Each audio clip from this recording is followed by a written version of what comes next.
Abra a Bíblia, irmão, lá em Hebreus, no capítulo 13.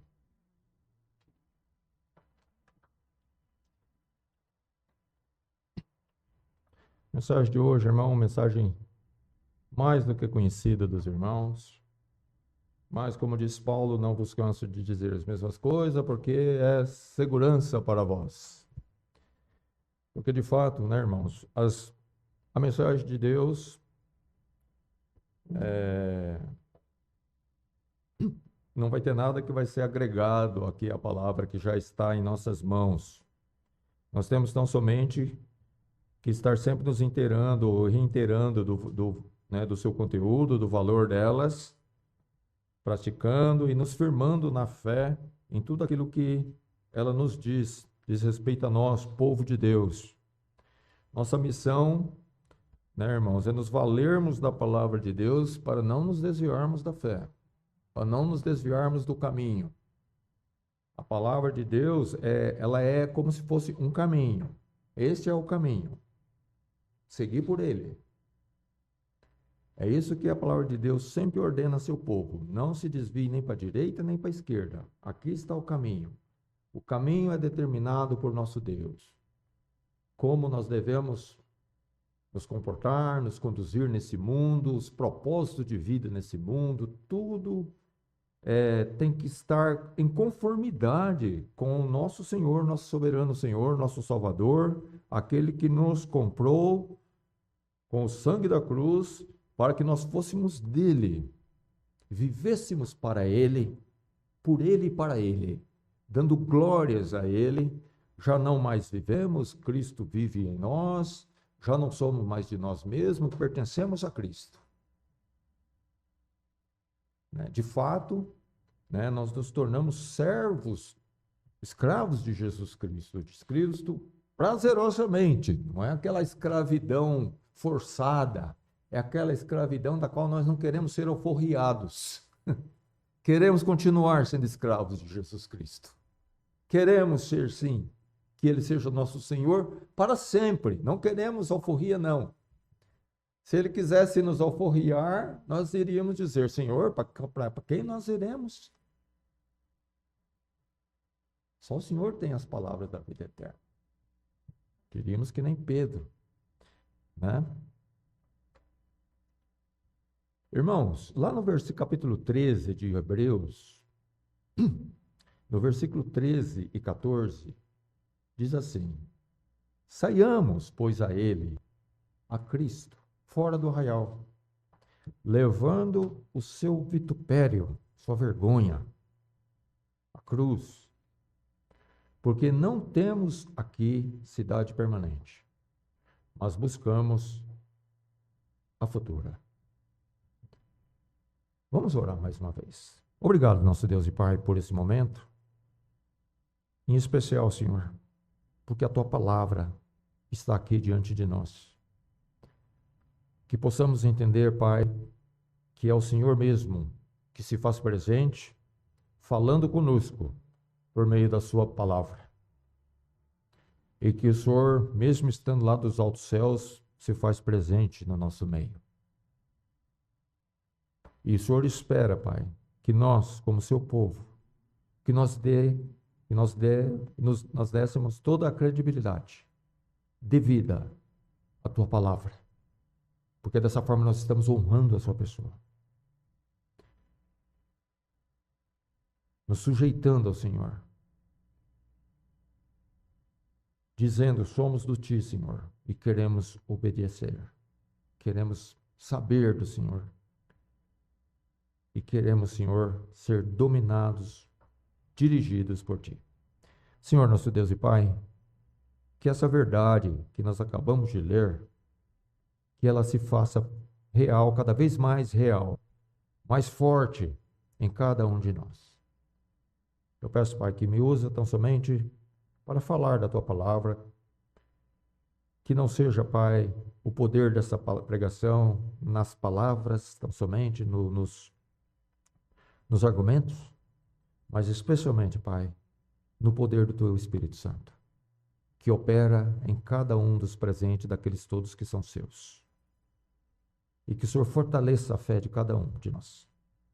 para que esta verdade, que ela seja presente, esteja gravada em nossas mentes, nossos corações, esteja presente no nosso dia a dia. Em nome de Cristo Jesus, nós oramos. Amém. Irmãos, o vitupério de Cristo, ele é sinônimo de salvação. O vitupério de Cristo é a cruz. Ele carregar a cruz até o Calvário, foi colocada aquela coroa. Ser cravado numa cruz era uma vergonha, era um ato vergonhoso. Somente os piores eram sujeitados àquilo. Mas de fato, irmãos, nosso Senhor sofreu aquilo para um bem maior, o bem supremo, que é a nossa salvação.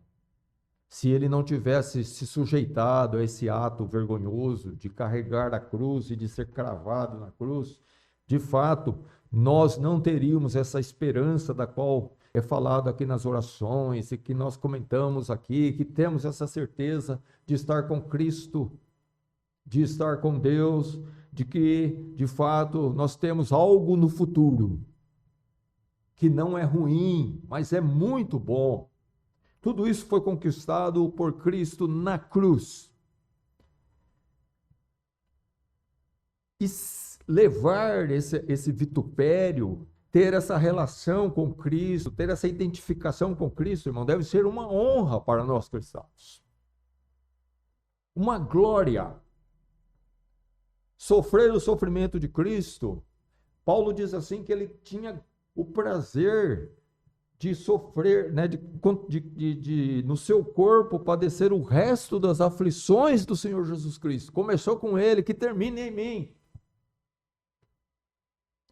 Isso não é o cristão não foge, não quer fugir disso, ele quer se semelhar com seu Senhor Jesus Cristo.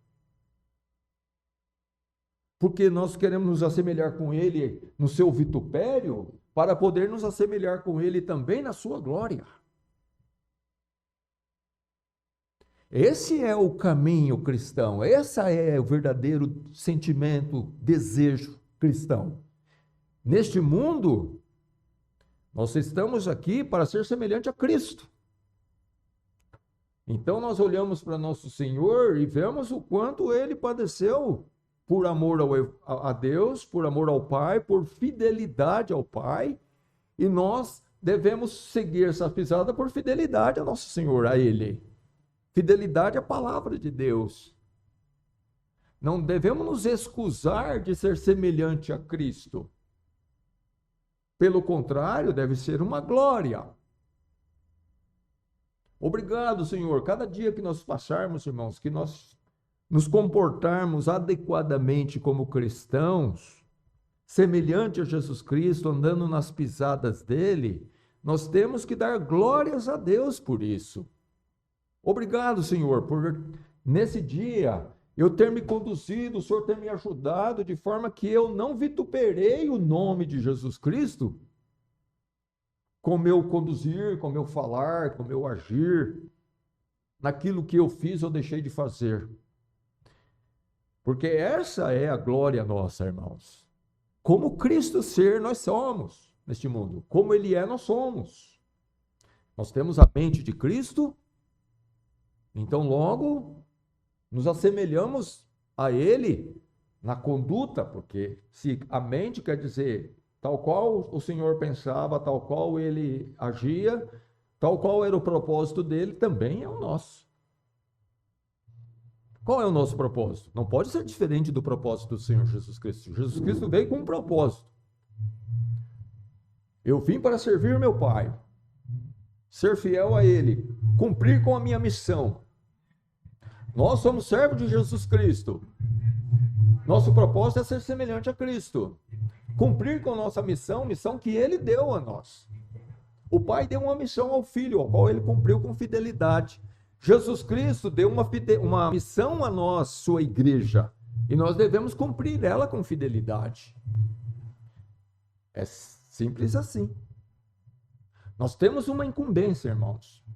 Nós temos uma responsabilidade diante do nosso Senhor e Salvador. Deus nos salvou com propósito. Nós até pregamos tempo atrás sobre isso, no sentido de que Ele espera do seu povo frutos.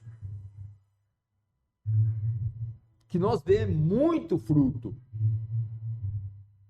E dessa forma, aí sim, comprovadamente, nós estamos dizendo, eu sou um discípulo de Jesus Cristo.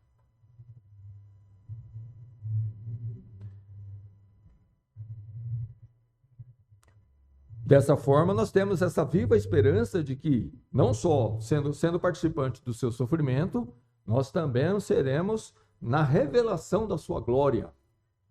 Temos essa esperança, né, irmão? Viva, viva. É muito importante, né, irmãos, que nós nunca percamos de vista, né? Ou nunca tiremos de nossas mentes, de nossos corações, que nós somos, né, parte dessa realidade eterna, imutável. Isso não vai mudar. Nós fomos comprados de Cristo, por Cristo, né? Não de Cristo, comprado por Cristo, para ser dele, né? Graças a Deus, né? E nós temos essa certeza de que desde então nós já não pertencemos mais a esse mundo. Veja que ele diz aqui no versículo 14, porque não temos aqui cidade permanente, mas buscamos a futura. Quer dizer, nós não temos o alvo do cristão, nosso alvo não está nesse mundo. A meta, né? Nós estamos vivendo, mas não por uma meta a ser alcançada neste mundo. A nossa meta, o nosso alvo é o que está por vir.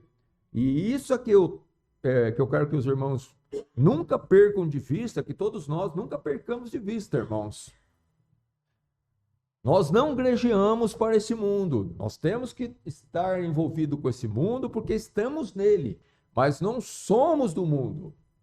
É muito importante até, né, aquela passagem, né, de Filipenses, onde Paulo tem o desejo de partir e estar com Cristo, porque o alvo, a meta, o objetivo final é Cristo, né? E a única razão dele querer permanecer era de ser, né, útil às pessoas, às igrejas, ao povo, ao ímpio, né, na pregação do evangelho, na manifestação da salvação de Deus.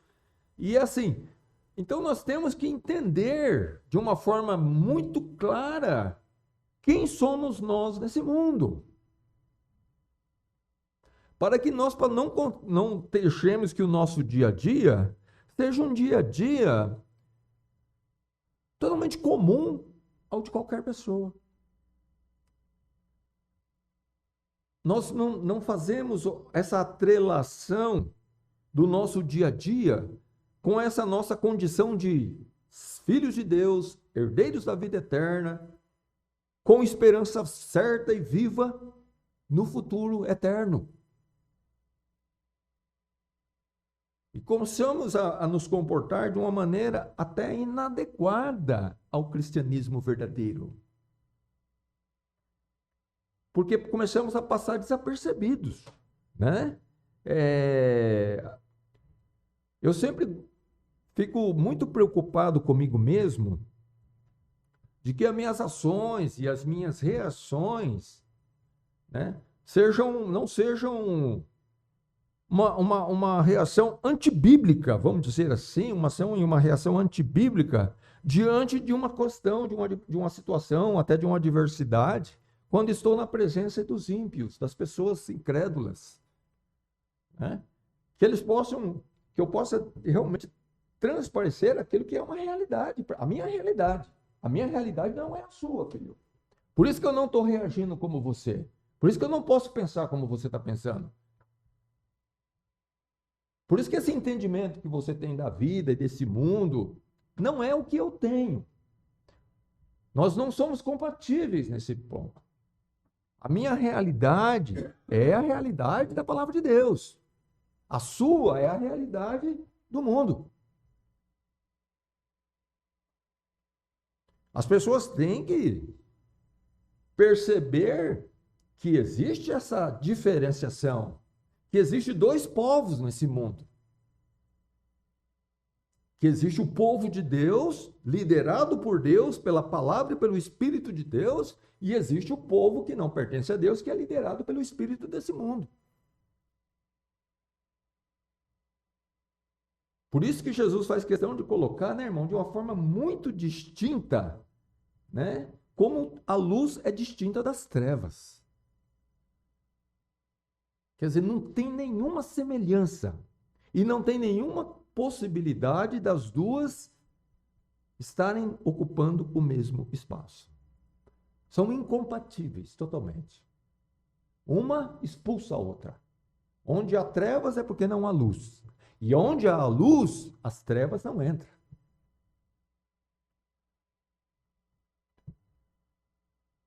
Isso é, irmãos, uma absolvição total daquela realidade nossa como filhos de Deus, como crentes em Jesus Cristo, como salvos por Ele, para essa esperança viva aqui, no que diz respeito ao futuro. Sabendo, né? Quem não tem cidade permanente, ele é um peregrino. Porque não temos aqui cidade permanente. Né? Nós temos nossas localizações, irmãos, temporárias. Até tem, né, aquela propaganda, né, na busca da casa própria, que é, eu acho que um lema desse governo, né, minha casa, minha vida. Que estupidez, como assim minha casa, minha vida?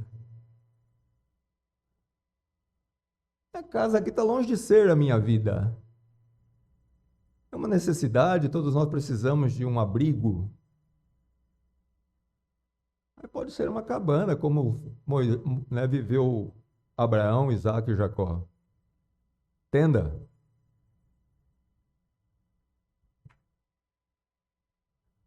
Mas isso, irmão, até nisso você vê como, né, o espírito mundanista tenta prender o povo às realidades que são dessa vida, colocando isso como o mais importante. Você precisa, sua casa, não importa, você tem que se matar para ter sua casa. É a sua vida. Quer dizer, então eu vivo para ter uma casa. Não, a minha casa está nos céus.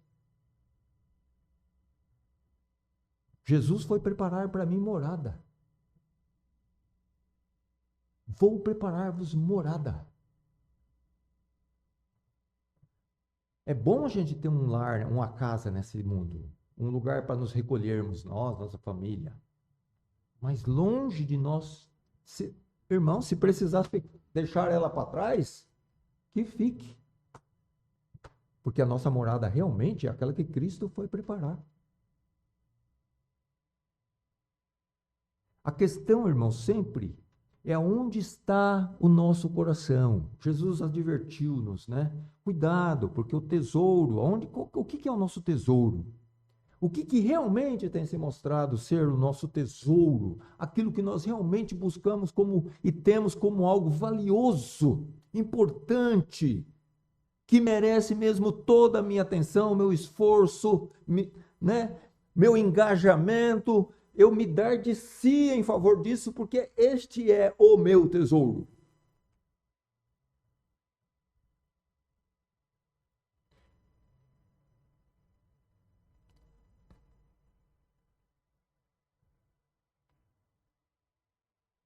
Portanto, irmãos, é fato que nós nunca podemos nos deixar ou nos permitirmos, né, como cristãos que somos, de sermos atraídos, engodados por esse sistema.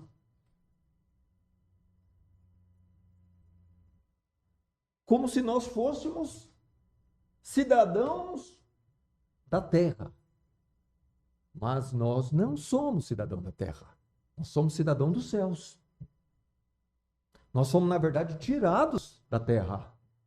e plantados no céu por Deus.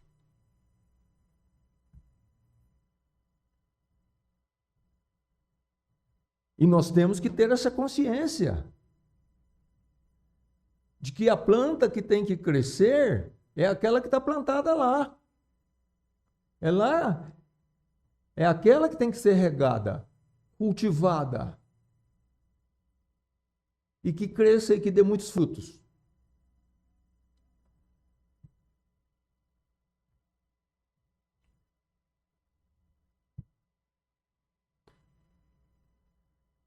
Nas igrejas, né, irmão, onde impera o cristianismo verdadeiro, deve ser cultivado na mente de cada um de nós, membros,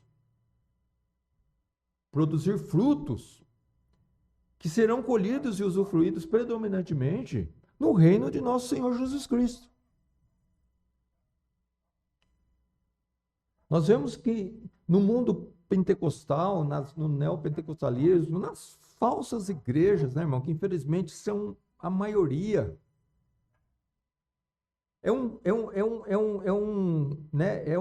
são denominações voltadas tão somente para propósitos mundanistas, onde a Bíblia é usada de forma equivocada, de forma até maliciosa, enganosa, colocada tão somente como um propósito para esta vida e para que nós tenhamos, né, glórias e mais glórias no que diz respeito a essa vida, né, e conquistas e mais conquistas, e tudo voltado para esse mundo e para essa vida. É um cristianismo terreno, não celestial. Mas o cristianismo verdadeiro, pregado pela palavra de Deus e que deve ser vivido, né, irmãos? Ele deve nos levar para cima e não para baixo. Pelo contrário, ele nos tira daqui. Ele nos desraiga daqui. Ele nos planta lá. Vivemos aqui, certo? Mas de maneira nenhuma, por isso que fala que não temos cidade permanente. Quer dizer, quando você permanece num lugar, quer dizer, você está demonstrando, eu sou daqui, esse é o meu lugar, essa é minha vida, tudo aqui, eu vou, né, meu engajamento é para cá, porque na verdade isso aqui para mim é o meu valor, é o meu tesouro. Mas o que a Bíblia nos ensina é que nós não podemos ser tesouro aqui na terra. Não ajunteis tesouro na terra, disse Jesus Cristo, nosso Senhor e Salvador. Quer dizer que nós não podemos ter nada aqui? Não é que ele quis dizer isso.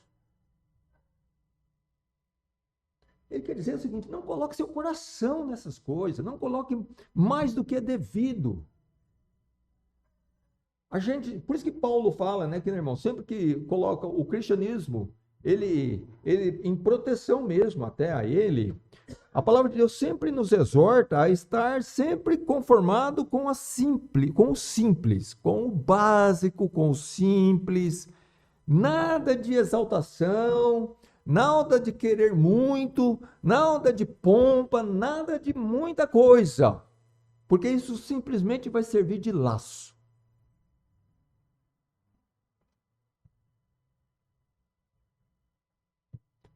E depois, na procura de sustentar tudo isso lá em cima, o cristianismo da pessoa vai lá para baixo. E às vezes é literalmente sepultado. A Bíblia tem que ser observada, irmão, crida e praticada. Do contrário, as consequências são inevitáveis. Porque ela é a verdade. Exceções são exceções. Como diz aquele ditado, exceções comprovam a regra.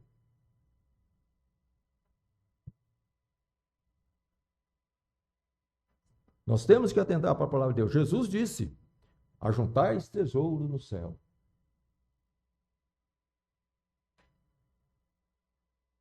Por quê? Porque nós somos de lá, irmãos. Nós não somos mais desse mundo. Não temos aqui cidade mais. Nossa cidade é a celestial.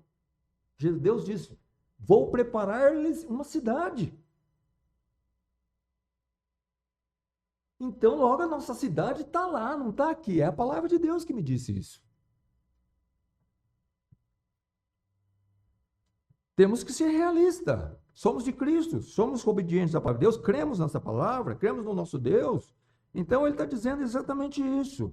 E dessa forma, eu vou me conduzir nesse mundo. Como um peregrino, como um estrangeiro, como um cidadão dos céus, que está esperando para chegar lá. Eu sou de lá, eu tenho certeza que eu estou indo para lá. O caminho eu já sei, já foi me mostrado. Eu estou indo para lá. Eu estou no caminho. E certamente eu chegarei lá. E lá é que está o meu futuro eterno e glorioso. Aqui, carregar o vitupério do meu Senhor Salvador.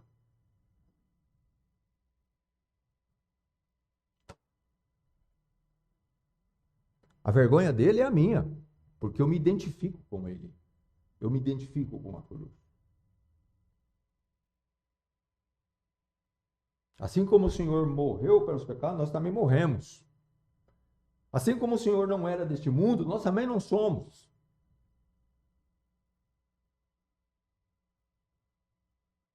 Assim como ele veio do Pai e depois voltou para o Pai, nós somos comprados por ele para também ser do Pai. Porque nós somos irmãos de Jesus Cristo. E nós temos o mesmo Pai. Então, logicamente, nós temos que ter a mesma casa. O que serve para o meu Senhor serve para mim, porque ele é meu irmão. O pai dele também é o meu.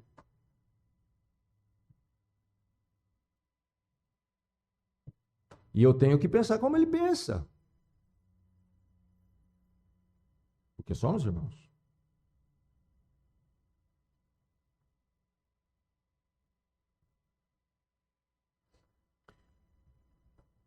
É por isso que Paulo, né, irmão, lá em Filipenses, no capítulo 4, né, eu fico até sem jeito, né, porque o irmão está dando estudo em Filipenses, mas aí lá vai eu pegando Filipenses aqui, né? O irmão já ficou ali, mas caramba, o que esse irmão está querendo, hein? No capítulo 4, versículos 6 e 7, Paulo fala assim: não vos inquieteis por coisa alguma. Antes as vossas petições sejam em tudo conhecidas diante de Deus, pela oração e súplica, com ação de graças. Veja, irmãos, como a palavra de Deus, ela me mostra uma forma de pensar e de me conduzir. Primeiro, eu não tenho que me inquietar com coisa alguma, até porque aquilo que nós estamos dizendo aqui. Por que eu vou me inquietar com coisas que não são eternas, não são daquilo que eu vou suprir para todo sempre? São coisas que eu vou usar por um tempo, conforme a proposta de Deus, mas que vai ficar. Nada nós trouxemos para esse mundo e nada vamos levar dele. A não ser nossas boas obras em Cristo, que foram feitas em Cristo, que essas sim vão seguir-nos para nosso bem, para a glória de Deus e para a nossa recompensa eterna no futuro. Os nossos galardões. Mas essa inquietude, irmãos, ela fala muito a respeito de quem a tem. Se eu sou inquieto por coisas concernentes a essa vida, certo? Isso está me dizendo algo, é uma transmissão de uma mensagem que fala a respeito de minha condição espiritual, do meu entendimento acerca da palavra de Deus e de que eu estou precisando me aperfeiçoar em determinados pontos no que diz respeito à minha fé. Eu preciso me aperfeiçoar em relação ao meu conceito de valor. Porque às vezes eu estou dando muito valor àquilo que não é tão valioso. E às vezes esse negócio está até me roubando daquilo que realmente é valioso. Esse é o propósito do diabo. E ele é muito astuto e sagaz e ele sabe como fazer.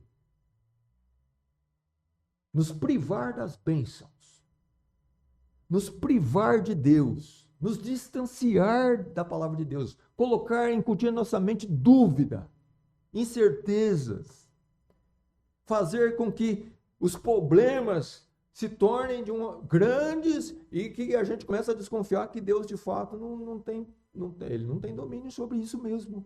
A gente começa a agir de certa forma, irmão. É como se nós desconfiássemos de que Deus realmente é soberano.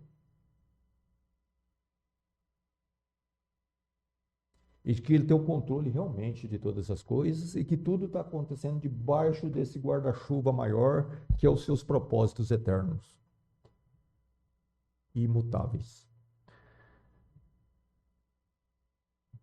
A única coisa que Paulo fala é o seguinte: obviamente, nós temos desejos, anseios, né? Necessidades dessa vida. A vida é cheia de necessidades. E o que Deus recomenda por meio de Paulo é que nós façamos essas petições, essas necessidades conhecidas diante de nosso Deus, com orações e súplicas e dando graças.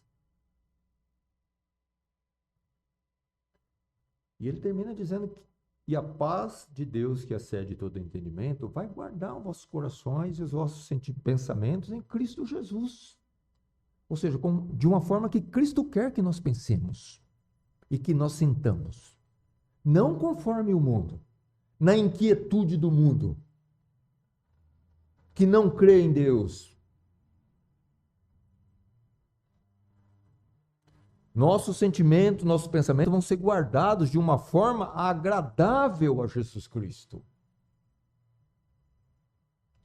Nós vamos ter paz, porque está entregue na mão daquele que é o meu Deus, o meu Pai, o meu Senhor e muito mais, o Deus Todo-Poderoso, que tem domínio, controle sobre tudo e todos.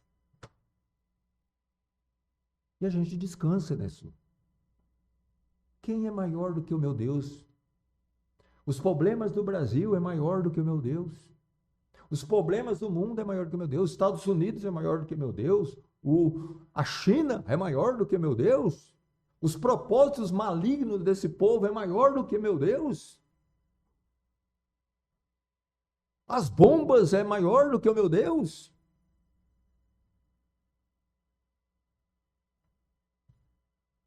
Eu não tenho razão para me inquietar.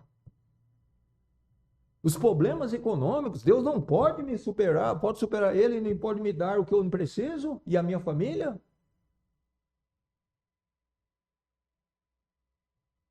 Esses problemas não veio por um propósito divino. O propósito do nosso Deus, irmão. Eles estão aí para que cumpra-se com os propósitos de Deus. Para castigo, para que seus planos se cumpram, para castigo dos malfeitores, castigo dos ímpios. Vivendo nesse mundo, estamos sujeitos, mas nós cremos, irmãos, que estamos debaixo do cuidado do nosso Deus. E mais, nós temos uma certeza, nós não somos desse mundo. E se Deus quiser nos tirar, amém. Porque a nossa vida está escondida com Cristo. Não é a vida que o povo vive nesse mundo. Não é essa a vida. A vida está lá. Na verdade, em relação a essa vida, o que diz a palavra de Deus para mim é que eu morri para ela. Como assim eu morri? Morreu. Você já não vive. Não, esse não viver é não viver segundo essa ideologia, esse conceito mundanista. Jesus foi bem claro que quem quiser salvar a sua vida, essa vida mundana, essa vida, né, voltada tão somente para esse mundo, para as coisas dele, o que ele tem a oferecer e viver regaladamente, viver nos prazeres e viver na luxúria e viver segundo as riquezas que esse mundo tem a dar, você perdeu a vida. Você ganhou essa vida, aí você perdeu a vida eterna.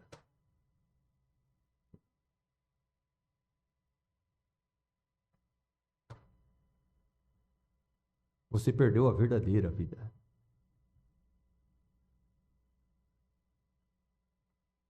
Porque o final dessa vida é a morte. E essa morte não é a morte física, não. É a condenação que vem por conta dela.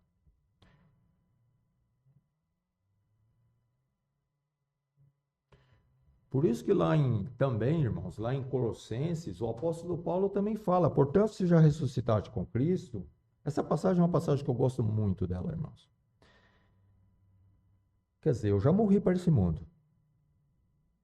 Eu já ressuscitei com Cristo. Quando Cristo ressuscitou, ele foi para onde? Ele foi para o céu, à destra de Deus. Ele está lá em cima. Então eu devo buscar as coisas de cima. Porque é lá que está meu Senhor. Meu Senhor não está aqui na terra, ele está lá em cima. Então eu tenho que buscar o que é dele. E o que é dele está lá. Buscai as coisas que são de cima, diz Paulo aos Colossenses, onde Cristo está sentado à destra de Deus. Pensai nas coisas que são de cima e não nas que são da terra. Porque já estáis mortos, aquilo que a gente já falou antecipadamente, né? E a vossa vida está escondida com Cristo em Deus. Quando o Cristo, que é sim a nossa vida verdadeira, a vida dos crentes, se manifestar, então também vos manifestarei com ele em glória. Aqui, irmãos, para nós é sinônimo de morte, sinônimo de vitupério. Eu estou fazendo uns estudos, né, irmão? Que, se Deus quiser, futuramente a gente pretende trazer para a igreja também. Inclusive, exatamente sobre a volta de Jesus Cristo. Mas a gente vai buscar na história, né, a história da igreja verdadeira. E verdadeiramente, irmãos, a história da igreja é uma história de martírio. Das mais cruéis tipos de morte, e morte em grande escala. Muita gente, mas muita gente foi morta em perseguições. Irmãos, esse cristianismo que nós estamos vivendo aqui não chegou até nós assim, de graça, não. Nossos irmãos do passado pagaram um alto preço por ele, para que nós pudéssemos ter ele, da forma como Jesus Cristo introduziu. É de ficar estarrecido e irado, né? Como nossos irmãos foram perseguidos e massacrados, especialmente naquele chamado Idade Média, né? Na Europa. Naquela época a América ainda nem existia.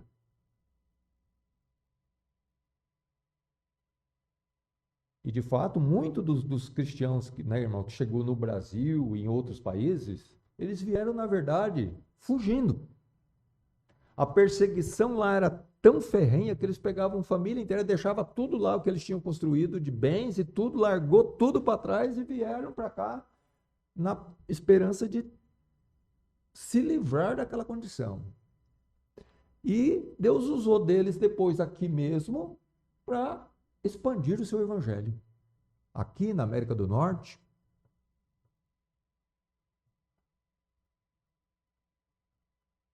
sabe por quê, irmãos? Porque eles, povo, sabia que a vida deles é a vida que está escondida com Cristo.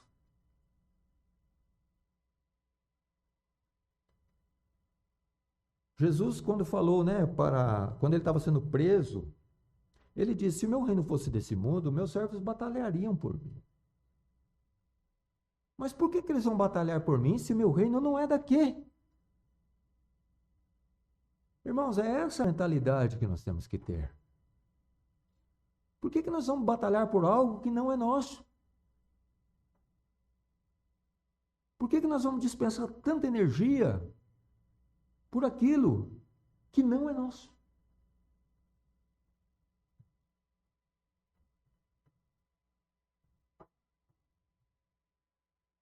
Pensai nas coisas que são de cima, disse Paulo. Buscai as coisas que são de cima. Paulo não queria que a gente fosse um negligente quanto a essa vida. Não. Mas é colocar, irmão, o nosso coração, colocar toda a nossa energia, a nossa esperança, eu acho que essa é a palavra mais certa, toda a nossa esperança lá em cima, onde Cristo está sentado à destra do Pai.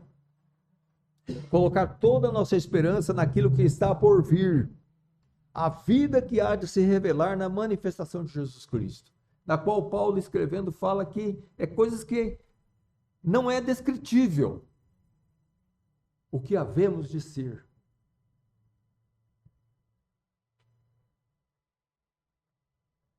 Deus deu algumas revelações para esse homem, irmãos, para que ele pudesse falar aquelas palavras. Olha, o que eu vi, o homem não é digno. Mas é o que nos espera, irmãos. Essa é a nossa realidade. E por isso que nós temos que não ficar preocupados.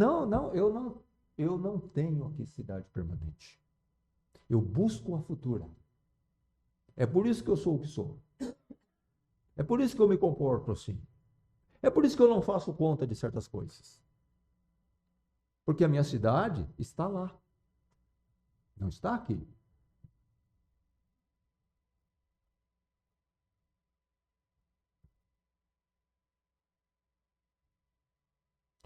Intenções e propósitos, né, irmãos, puramente terreais, fazem parte da realidade dos mundanistas. E não faz parte da nossa realidade de vida cristã. Salvos por Cristo.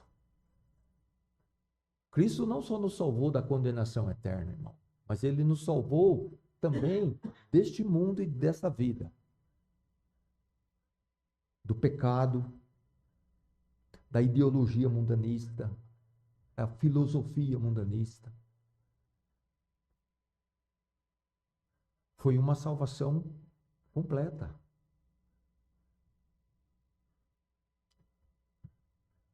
Cristo agora, quem reina sobre nós, é tão somente o nosso Deus. Devemos ter isso em mente bem firmes.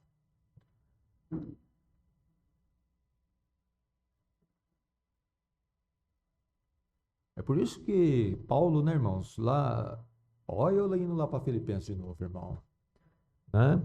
Me veio na memória agora, né? O irmão vai chegar lá, vai destrinchar aquilo lá. Mas é outra passagem, irmão, que chama muita atenção, né? Que ele fala lá de muitos, que há muitos que são inimigos da cruz de Cristo.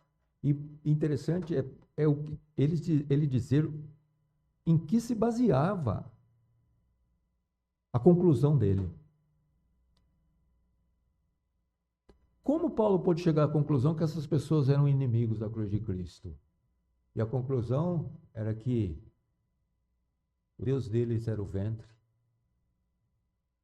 a glória deles era para vergonha e que eles só pensavam nas coisas terrenas. Ah, mas só isso? É só isso. Inimigos da cruz de Cristo. Porque eles não queriam carregar o vitupério de Cristo, não. Em outra passagem, a Bíblia fala de pessoas que são mais amigos dos deleites do que amigos de Deus. Mais amigos de prazeres terreais do que amigos de Deus. Muito mais disposto às glórias terreais do que uma disposição para a cruz de Cristo.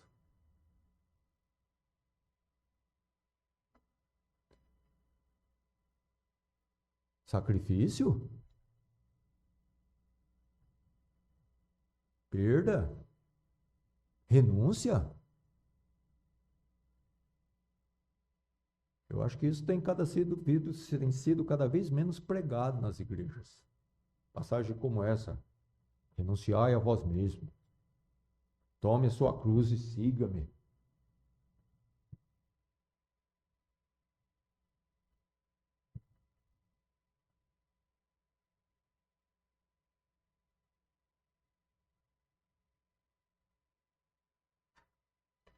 Lá em Hebreus também, né, meu irmão? A Bíblia fala de Abraão, de Isaac, de Jacó, né?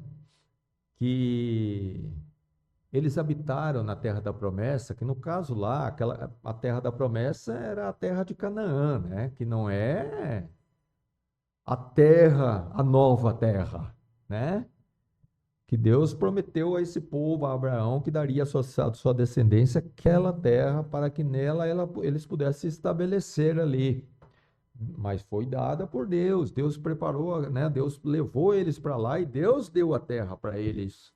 Simbolicamente é o que Deus vai fazer conosco no que diz respeito ao eterno, né?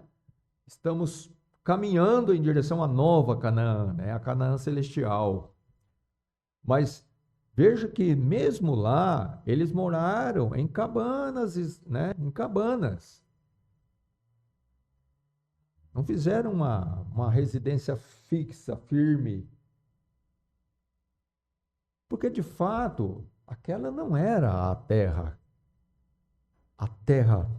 da qual eles vão passar a eternidade. Não era aquela. Eles tinham, porque esperava a cidade que tem fundamentos. Veja bem, a cabana não tem fundamento. Eles esperavam sim algo que tivesse fundamento, uma cidade, mas da qual o artífice e construtor não eram eles, é Deus. Então, irmãos, todas as nossas coisas aqui nesse mundo é como se fosse uma cabana, quer dizer, sem fundamento. Não pode ter fundamento, não pode ter uma coisa firme nesse mundo. Tem que ser, né? Fácil de tirar, fácil de remover. Nada difícil. Para não nos prender. Porque a que tem fundamento realmente, aquela que é sólida, é firme, que não vai se mover e que de fato nós não queremos que mova mesmo, é aquela que Deus foi preparar, está preparando. A cidade. Cujo artífice e construtor é Deus.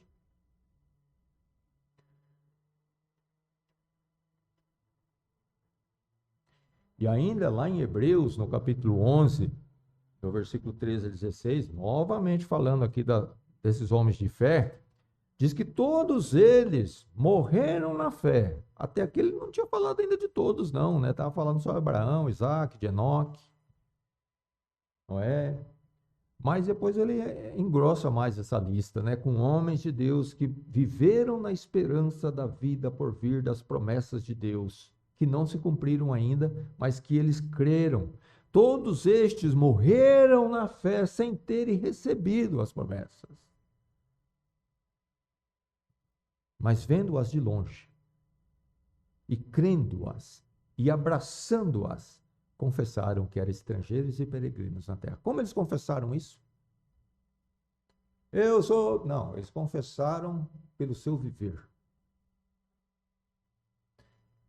Conduta. Um viver como peregrino, como estrangeiro, como cidadão dos céus, como não sendo cidadão da terra. Eles eram percebidos como pessoas que não eram desse mundo.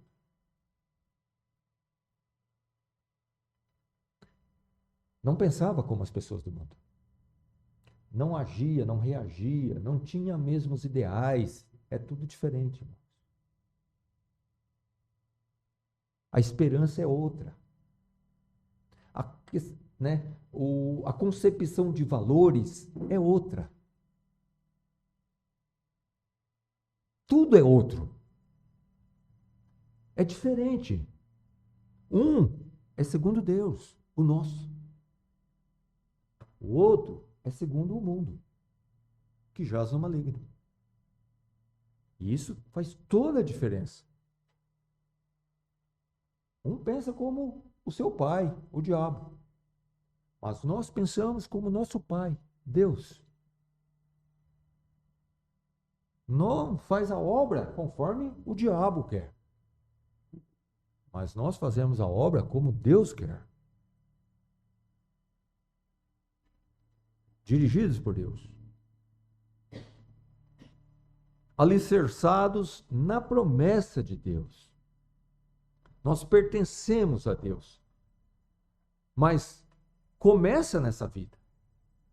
Mas de fato, irmãos, o maior, o principal, o mais importante está quando eu estiver com Cristo. Aqui eu tenho como representante dele, eu tenho as promessas dele para esta vida, que ele vai cuidar de mim, que eu tenho que buscar o reino de Deus e a sua justiça, e que as outras coisas ele vai acrescentar, tem acrescentado mesmo. Eu glorifico a Deus todos os dias por o acrescentar que Deus faz na minha vida. Mas quando eu não sou digno, nem dessas coisinhas, mas Deus provê, porque ele é fiel. Eu sou filho dele, ele não vai me rejeitar. Eu sou seu servo, ele me comprou.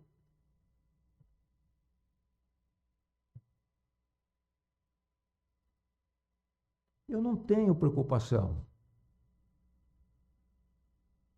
Deus proverá.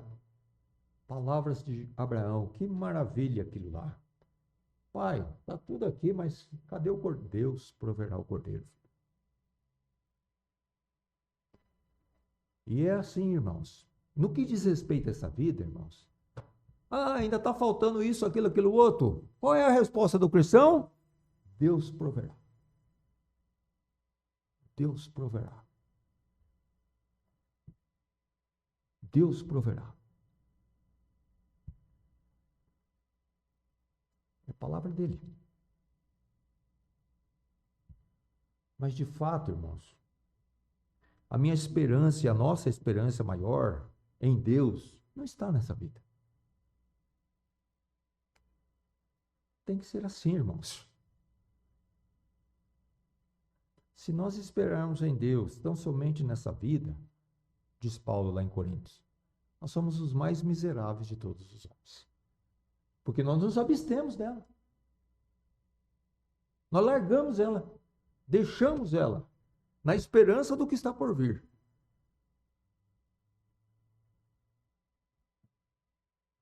Porque estamos certos disso. E nós não podemos ser daqueles, irmãos, que retroagem também.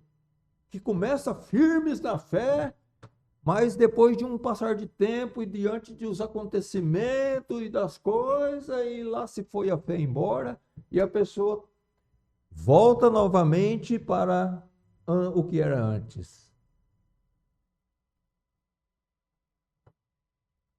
Hebreus condena esse fato. Não sejamos nós aqueles que estarão entre aqueles que retroagem para esse mundo e largam as promessas e começam a viver como se fosse desse mundo e, na verdade, lança alicerces aqui de novo, quando, na verdade, Deus já tirou você. Isso é retroagir. Hebreus fala, não estejamos nós entre aqueles que retroagem, mas entre aqueles que continuam a crer para a conservação da alma. Nós temos que continuar a crer, irmão, venha o que vier. É por Deus e para Deus. Eu posso não entender.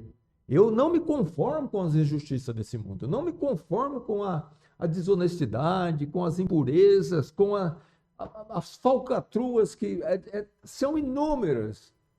É pecado sobre pecado, malícia sobre malícia, mentira sobre mentira.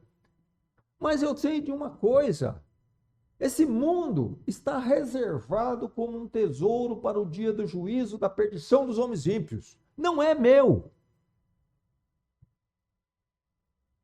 Não é a minha pátria.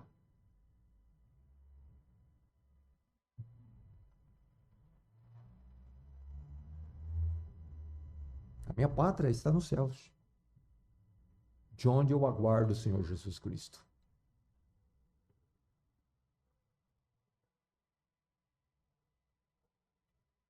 Esse mundo vai ser um dia, sim, a minha pátria, ainda que temporária, por 1000 anos. Mas quando meu Senhor estiver aqui reinando sobre ele. Mas não agora.